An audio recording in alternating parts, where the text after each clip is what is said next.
किसी business idea का mind में आने के बाद, उसकी पेपर प्लानिंग करने के बाद, जब हम उस प्लानिंग का ग्राउंड लेवल पर एग्जीक्यूशन करने जाते हैं तो हमारे सामने बहुत सारी समस्याएं और बाधाएं आती हैं। इन सारी समस्याओं और बाधाओं से पार पाना तभी संभव है जब आपका खुद पर पूरा पूरा विश्वास हो, जब आपका खुद पर पूरा भरोसा हो कि मैं इस काम को कर लूंगा।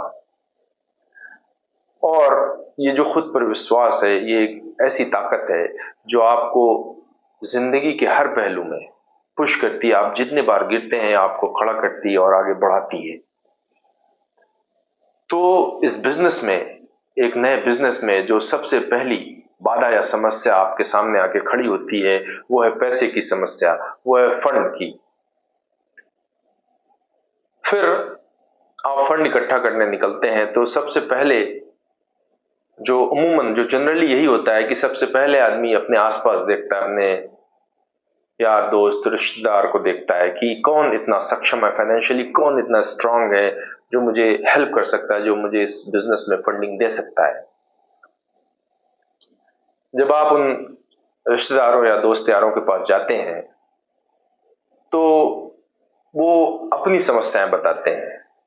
जब आप उनकी समस्याएं सुनते हैं तो लगता है कि यार ये तो मुझसे ज्यादा जरूरतमंद है।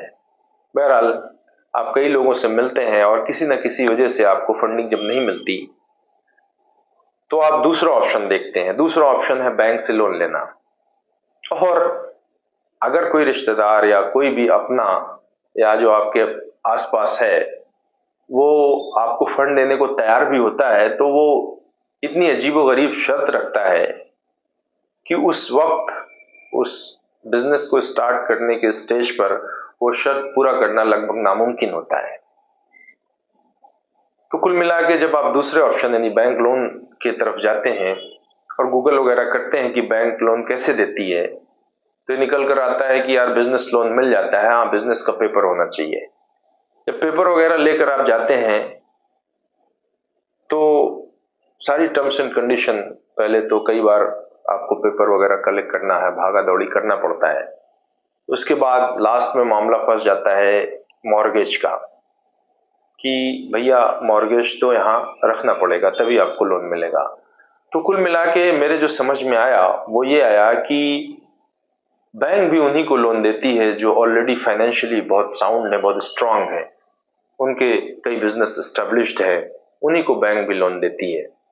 जब एक जगह से लोन नहीं मिला तो आदमी दूसरी जगह जाता है, 3 बैंक 4 बैंक कई बैंक जाता है, और जब कहीं से उसे नहीं मिलता, उधर रिश्तेदारों से, दोस्त यारों से, इधर बैंक से, जब कहीं से उसे फाइनेंशियली हेल्प नहीं मिलती तो आदमी मायूस होता है, नेगेटिविटी आती है। ऐसे में खुद पर भरोसा फिर आपको उठाता है, फिर आपको आगे की तरफ पुश करता है कि नहीं चलो तुम कर लोगे, तुम सक्षम हो, तुम कैपेबल हो, तुम्हारे अंदर पोटेंशियल है, तुम्हारे अंदर वो दम है कि तुम कहीं न कहीं से इस फंड का, इस पैसे का इंतजाम कर लोगे और इस बिजनेस को आगे ले जाओगे, सक्सेसफुल बन जाओगे। बहरहाल ये सेल्फ कॉन्फिडेंस, ये खुद पर भरोसा फिर आपको पुश करता है। और ट्रस्ट मी, यकीन मानिए, जब आपका खुद पर भरोसा पूरा पक्का हो और आप पूरी तरह डिटरमाइंड हो कि नहीं, दृढ़ निश्चय हो कि नहीं मुझे तो करना है कुछ भी हो जाए, तो रास्ते धीरे धीरे कहीं ना कहीं से निकल आते हैं। कोई ना कोई ऐसा मसीहा, ऐसा फरिश्ता निकल कर आता है जो आपको फंडिंग देता है, जो आपको फाइनेंशियली हेल्प करता है कि नहीं ठीक है मैं लगाऊंगा, तुम बिजनेस करो।